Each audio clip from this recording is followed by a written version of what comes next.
ಇಲ್ಲ, ಯಾರ ಹೆಸರು MP ನೋಡಿ, ಅದ್ರ ಬಗ್ಗೆ ಇನ್ನ ಹೆಚ್ಚೇನು ನನ್ಗೆ ಮಾಹಿತಿ ಇಲ್ಲ.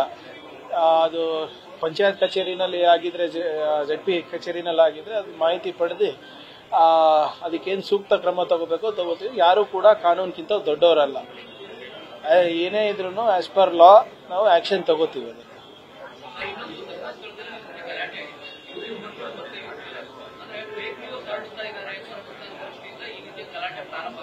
ನೋಡಿ, ಯಾರು ಸುಳ್ಳು ಸುದ್ದಿ ಹರಡಿಸ್ತಾ ಇದ್ದಾರೆ, ಯಾರು ಸರಿಯಾದ ಸುದ್ದಿ ಹರಡಿಸ್ತಾ ಇರೋದು, ಅದು ತೀರ್ಮಾನ ಜನರು ತಗೊಂಡು ಅದಕ್ಕೆ ಹಿಂಸಾಚಾರ ರೂಪ ಕೊಡೋದು ಸರಿಯಲ್ಲ.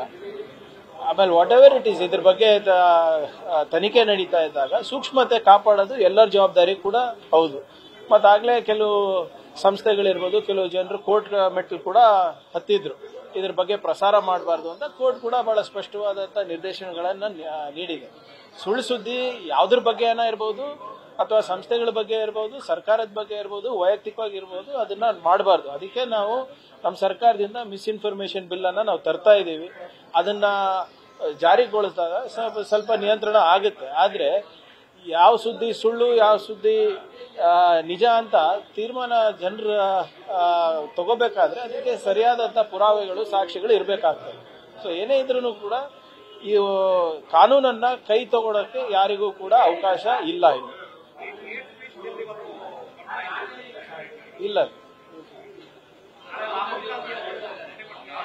ನೋಡಿ, ಇವತ್ತು ಮಾನ್ಯ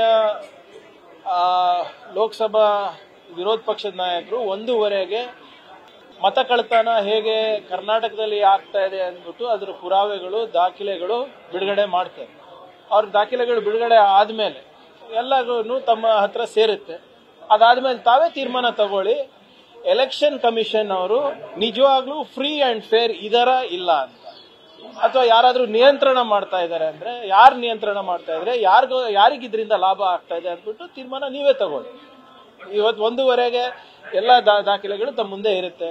ಅದಾದ್ಮೇಲೆ ನಾಳೆ ಬಂದು ಇಲ್ಲಿ ಖರ್ಗೆ ಸಾಹೇಬರು, ಸಿದ್ದರಾಮಯ್ಯ ಸಾಹೇಬರು, DK ಶಿವಕುಮಾರ್ ಅವರು, ರಾಹುಲ್ ಗಾಂಧಿ ಅವರ ನೇತೃತ್ವದಲ್ಲಿ ತಮ್ಮ ಮುಂದೆ ಮಾತನಾಡ್ತಾರೆ. ಅದಾದ್ಮೇಲೆ we will take the legal course of action.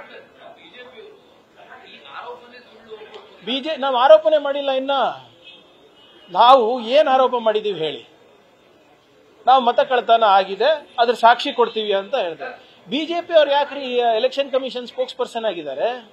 IT ಬಗ್ಗೆ ಮಾತಾಡಿದ್ರೆ ಬಿಜೆಪಿ ಅವರು ಉತ್ತರ ಕೊಡ್ತಾರೆ, ED ಬಗ್ಗೆ ಮಾತಾಡಿದ್ರೆ ಬಿಜೆಪಿ ಉತ್ತರ ಕೊಡ್ತಾರೆ, CBI ಬಗ್ಗೆ ಮಾತಾಡಿದ್ರೆ ಬಿಜೆಪಿ ಉತ್ತರ ಕೊಡ್ತಾರೆ. ಇವೆಲ್ಲ ಸಂಸ್ಥೆಗಳಲ್ಲ, ಸಂಸ್ಥೆಗಳು ವಕ್ತಾರರಿದ್ದಾರೆ, ಅವ್ರು ಮಾತಾಡ್ತಾರೆ. ಇವ್ರು ಯಾಕೆ ವಕ್ತಾರರಾಗಿದ್ದಾರೆ? ಆಮೇಲೆ ಏನ್ ಆರೋಪ ಇದೆ, ಏನ್ ಸಾಕ್ಷಿ ಇದೆ ಅಂತ ಬಿಜೆಪಿ ಅವರಿಗೆ ಪೆನ್ಸಿಲ್ ಬಿದ್ದಿದ್ಯಾ?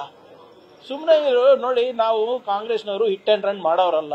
ನಾನು ಹೇಳ್ದಂಗೆ ಸಾವಿರಾರು ಪುರಾವೆಗಳು ತಮ್ಮ ಮುಂದೆ ಇಡ್ತೀವಿ, ದಾಖಲೆಗಳು ತಮ್ಮ ಮುಂದೆ ಇಡ್ತೀವಿ, ತಾವೇ ತೀರ್ಮಾನ ತಗೊಳ್ಳಿ. Thank you. ನ್ಯೂಸ್ ಫಸ್ಟ್, ನಿರ್ಭೀತಿಯಿಂದ ನಿಮ್ಮ ಪರವಾಗಿ.